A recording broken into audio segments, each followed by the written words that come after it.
मधुबन के बाबा, मधुबन के बाबा मुरली वाले, आपका क्या कहना, आपका क्या कहना। ओम शांति। आज 1 जून 2022 के साकार मधुर महावाक्य हैं। आज मीठे मीठे बाप दादा बोले, मीठे बच्चे, सदा ईश्वरीय सेवा में बिजी रहो तो बाप से लव बढ़ता जाएगा, खुशी का पारा चढ़ा रहेगा।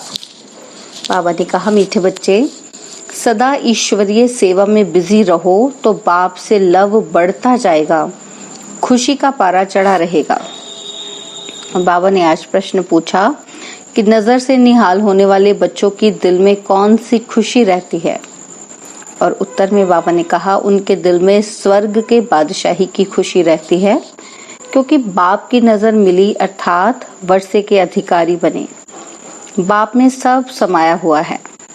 और दूसरा प्रश्न पूछा बाबा ने कि बाप बच्चों को रोज भिन्न भिन्न ढंग से नई पॉइंट्स क्यों सुनाते हैं, और उत्तर में बाबा कहते, क्योंकि बच्चों की अनेक जन्मों की दिल पूरी करनी है।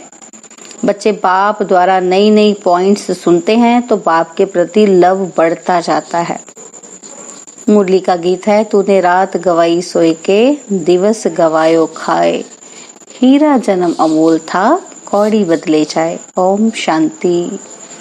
बच्चे बैठे हैं नजर लगाकर, बाप भी देख रहे हैं आत्मा को और इस शरीर को। बच्चे भी देख रहे हैं। देखने में मजा आता है, बस सुनने में मजा आता है, क्योंकि सुनना तो बहुत हुआ है, बहुत ही ज्ञान आदि ढेर का ढेर सुना है। तुम नंबर 1 भगत हो, तुमने ही सबसे जास्ती भक्ति की है। वेद शास्त्र ग्रंथ गीता गायत्री जप तप आदि सब पढ़े किए हैं, बहुत सुनते हैं। बाप समझाते हैं कि कब से लेकर ये सुने हैं, जब से ये निकले हैं बहुत सुना है। बाकी बाप से नजर मिलाना सो अभी ही होता है, नजर से निहाल होते ही हैं। यह एक श्लोक भी है, नजर से निहाल स्वामी किता सतगुरु। गुरु भी है, स्वामी भी है सजनियों का। नजर के सामने बैठे हैं, नजर से ही बाप को जानते हैं कि उससे हमको विश्व का मालिकपना मिलता है। बाप को देखने से दिल खुश हो जाती है, क्योंकि बाप से ही सब कुछ मिलता है, बाप में ही सब कुछ समाया हुआ है। जब बाप मिला, नजर के सामने बैठे हो तो जरूर बच्चों को स्वर्ग की बादशाही का नशा भी चढ़ेगा। पहले बाप का नशा, फिर बेबादशाही का नशा। हम जानते हैं कि हम अभी बाप के सामने बैठे हैं, देह अभिमान अब निकल रहा है। हम आत्माएं इस शरीर के साथ चक्र लगाते, पाठ बजाते बजाते अब हमारा बाप भी सम्मुख बैठा है। बाप के साथ खुशी होती ही है वर्षे की। बच्चे जब बड़े होते हैं तो बुद्धि में आता है कि हम बैरिस्टर का, इंजीनियर का, बादशाह का बच्चा हूँ, मैं बादशाही का मालिक हूँ। यहाँ तुम जानते हो बाप से हमको स्वर्ग का वर्षा मिलता है। बाप को देखने से बच्चों को स्थायी खुशी होनी चाहिए। इसको ही रूह रिहान कहा जाता है। जो सुप्रीम बाप है सबका, वह बैठ आत्माओं से बात करते हैं। आत्मा इस शरीर द्वारा सुनती है। यह एक ही बार ऐसा होता है कि बाप को याद करते करते जब वह आते हैं और नजर मिलाते हैं तो 21 जन्मों के लिए वर्षा दे देते हैं। यह तुम बच्चों को याद रहना चाहिए। बच्चे जो हैं वह भूल जाते हैं, भूलना नहीं चाहिए।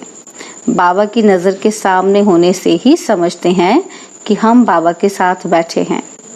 बाबा को देखने से खुशी का पारा चढ़ता है और बाप बैठ नई नई पॉइंट्स समझाते हैं। बाप से बच्चों का पूरा लव हो जाए, आत्मा अपनी दिल पूरी कर दे, क्योंकि बिछड़ी हुई है। अनेक प्रकार के दुख देखे हैं, अब सम्मुख बैठे हैं तो देखकर हर्षित होने चाहिए। बाप के सम्मुख होने से हर्षित होते हो, वह बाप से दूर होने से भी इतना हर्षित बना रहता है। विवेक कहता है कि बाहर तो बहुत बातें सुनते हैं तो बुद्धि और तरफ चली जाती है, यह जो मधुबन में बच्चे बैठे हैं, सम्मुख सुनते हैं। बाबा प्यार से कशिश करते हैं कि देखो तुम्हारा कितना मीठा, कितना प्यारा बाबा है, तुमको स्वर्ग में जाने के लायक बना रहे हैं। बच्चे स्वर्ग के मालिक थे, अब ड्रामा अनुसार सब कुछ गवा दिया है। राज्य गवाना और पाना यह तो बड़ी बात नहीं, तुम ही इस बात को जानते हो। दुनिया में करोड़ों आत्माएं हैं, परंतु कोटों में कोई मुझे पहचानता है।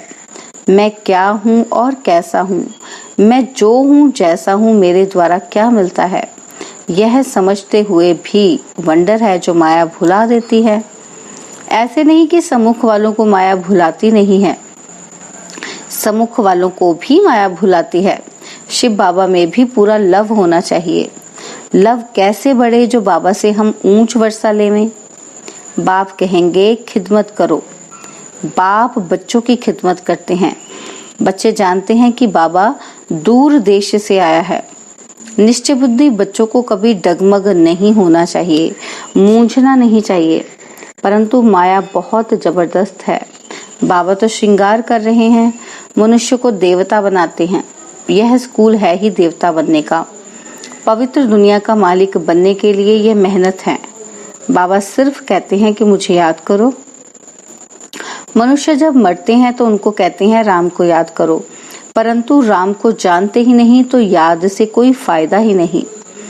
तुमको तो बाप की पूरी पहचान है, तुम आते ही हो शिव बाबा के पास। वह तो निराकार है, क्रिएटर है। क्रिएट कैसे करेंगे? प्रजापिता ब्रह्मा को भी क्रिएटर कहते हैं। ब्रह्मा द्वारा मनुष्य सृष्टि पैदा होती है, इसलिए प्रजापिता ब्रह्मा कहा जाता है। तुम अब ब्राह्मण बने हो, तुम्हारी आत्मा अब अच्छी रीति जानती है कि हम शिव बाबा के पोत्रे ब्रह्मा के बच्चे बने हैं।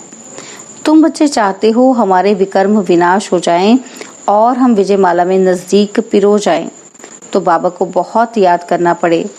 फिर तुम कर्म योगी भी हो, घर बार संभालते पवित्र रहना है, कमल फूल समान। यह मिसाल कोई सन्यासियों से नहीं लगता है।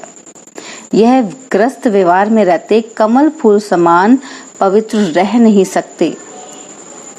बाबा कहते यह मिसाल कोई सन्यासियों से नहीं लगता, वो तो ग्रस्त व्यवहार में रहते हुए कमल फूल समान पवित्र रह नहीं सकते, ना ही किसी को कह सकते हैं। जो जैसा है वह ऐसा ही बनाएगा। सन्यासी ये कह नहीं सकते कि कमल सम पवित्र रहो। अगर कहें ब्रह्म को याद करो, वह भी नहीं हो सकता। कहेंगे तुमने तो घर बार छोड़ा है, हम कैसे छोड़े? तुम ही घर ग्रस्त में रह नहीं सके तो दूसरों को कैसे कह सकते? वह राजयोग की शिक्षा दे ना सके। अभी तुम सभी धर्म वालों के राज को समझ गए हो। हर एक धर्म को फिर अपने समय पर आना है। कलयुग से फिर सतयुग हो रहा है। सतयुग के लिए चाहिए आदि सनातन देवी देवता धर्म, और कोई धर्म वाले मनुष्य को देवता बना नहीं सकते। उन्हों को जाना ही है मुक्ति में, सुख है ही स्वर्ग में। जब हम देवी देवता बने तब दूसरे धर्म वाले मुक्ति में जाएं। जब तक हम जीवन मुक्ति धाम स्वर्ग में नहीं गए हैं, तब तक कोई मुक्ति में जा नहीं सकते। स्वर्ग और नरक इकट्ठा रह नहीं सकते। हम जीवन मुक्ति का वर्षा पाएंगे तो जीवन बंध वाले रहने नहीं चाहिए। तुम जानते हो इस समय है संगम। तुम ही कल्प के संगम पर बाबा से मिलते हो, दूसरे कोई मिल ना सके। दूसरे समझते हैं यह तो कलयुग है, हम अभी कलयुग में नहीं हैं। बाबा से स्वर्ग के लिए फिर से वर्षा पा रहे हैं। हम जीते जी मरकर बाप के बने हैं। जो अडॉप्ट होते हैं उन्हें दोनों जहानों का मालूम पड़ता है। फलाने के थे, अब फलाने के बने हैं। वह अपने मित्र संबंधी आदि सबको जानते हैं। दोनों तरफ का मालूम रहता है। तुम बच्चे जानते हो इस दुनिया से हमने लंगर उठा लिया है, अभी हम जा रहे हैं। इससे हमारा कोई ताल्लुक नहीं है। यह भगवान अपने बच्चों से यानी परमपिता परमात्मा सालिग्राम बच्चों से बात कर रहे हैं। भगवान को आना है परंतु जानते नहीं हैं। बाप को न जानने के कारण मूंझ पड़ते हैं। इतनी सहज बात कोई भी नहीं समझते। याद करते हो, तुम जानते हो कि हम आत्मा शरीर लेकर पाठ बजाती हैं। हम परम धाम से आती हैं, वहां परमपिता परमात्मा भी रहते हैं। मनुष्य तो ना आत्मा को ना परमात्मा को जानते हैं। कैसे भगवान आकर मिलेगा, क्या करेगा, कोई भी नहीं जानते हैं। गीता में सारा रॉन्ग लिख दिया है, नाम ही बदल दिया है। बाप पूछते हैं, तुम मुझे जानते हो ना? कृष्ण थोड़ी ऐसे कहेंगे कि तुम मुझे जानते हो। उनको तो सारी दुनिया जानती है, वह ज्ञान दे न सके तो जरूर समझाना चाहिए। भगवान रूप बदलता है परंतु कृष्ण नहीं बनता।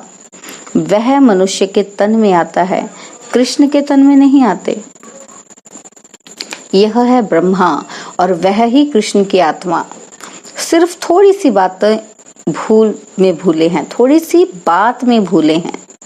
यह है कृष्ण के 84वें जन्म की आत्मा, जो फिर आदि में कृष्ण बनता है। अंतिम जन्म में कृष्ण पद पाने के लिए पुरुषार्थ कर रहे हैं।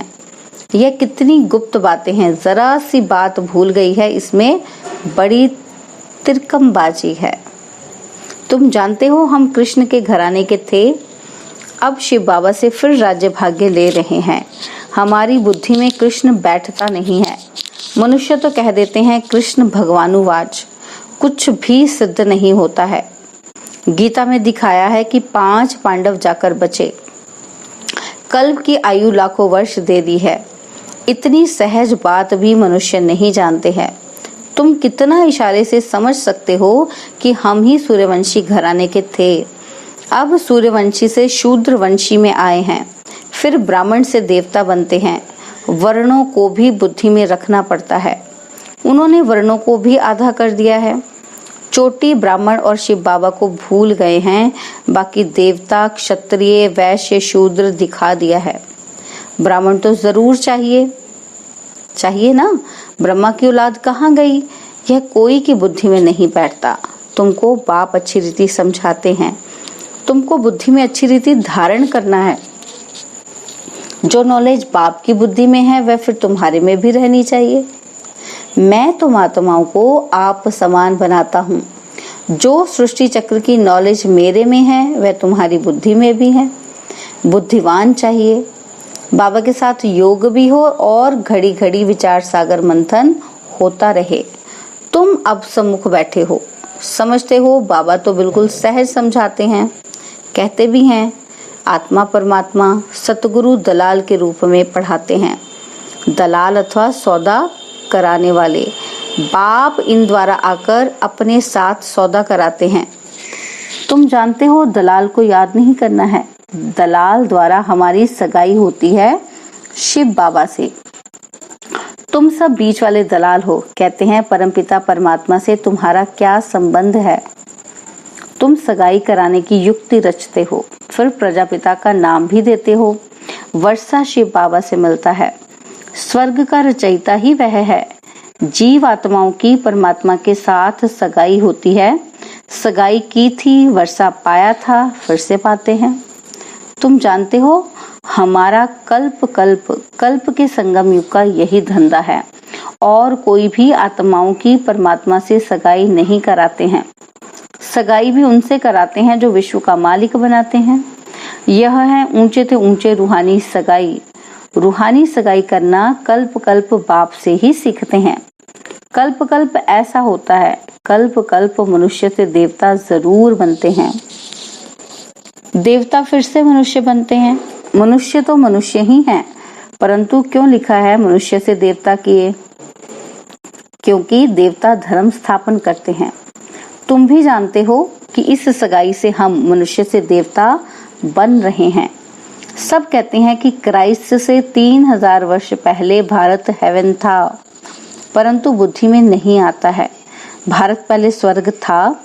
अभी भी कितने मंदिर बनाते हैं, परंतु सबकी उतरती कला है, हमारी है चढ़ती कला। चढ़ती कला में 1 सेकंड लगता है। अच्छा, मीठे मीठे सिक्किलदे बच्चों प्रति माता पिता बाप दादा का याद प्यार और गुड मॉर्निंग। रूहानी बाप की रूहानी बच्चों को नमस्ते। हम रूहानी बच्चों की रूहानी बाप दादाजी को दिलवा जान सिकवा प्रेम से नमस्ते। ओम शांति। प्यारे बाबा, मीठे बाबा, मेरे बाबा, शुक्रिया बाबा, शुक्रिया बाबा, शुक्रिया बाबा।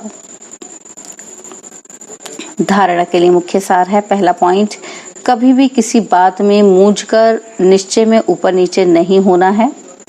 घर बार संभालते कर्म योगी होकर रहना है। विजय माला में नजदीक आने के लिए पवित्र जरूर बनना है। सेकंड पॉइंट है, बुद्धिमान बनने के लिए ज्ञान का विचार सागर मंथन करना है। सदा खिदमत में तत्पर रहना है। आप समान बनाने की सेवा करनी है।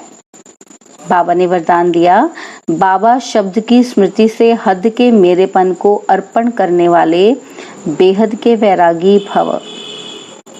बाबा शब्द की स्मृति से हद के मेरेपन को अर्पण करने वाले बेहद के वैरागी भव। कई बच्चे कहते हैं कि मेरा यह गुण है, मेरी शक्ति है। यह भी गलती है। परमात्मा देन को मेरा मानना यह महापाप है। कई बच्चे साधारण भाषा में बोल देते हैं कि मेरे इस गुण को, मेरी बुद्धि को यूज नहीं किया जाता, लेकिन मेरा कहना माना मैला होना, यह भी ठगी है। इसलिए इस हद के मेरेपन को अर्पण कर सदा बाबा शब्द याद रहे, तब कहेंगे बेहद की वैरागी आत्मा। स्लोगन है, अपनी सेवा को बाप के आगे अर्पण कर दो तो सेवा का फल और बल प्राप्त होता रहेगा। अपनी सेवा को बाप के आगे अर्पण कर दो तो सेवा का फल और बल प्राप्त होता रहेगा। ओम शांति। और अब यह एक बहुत अच्छी वीडियो भी जरूर देखें।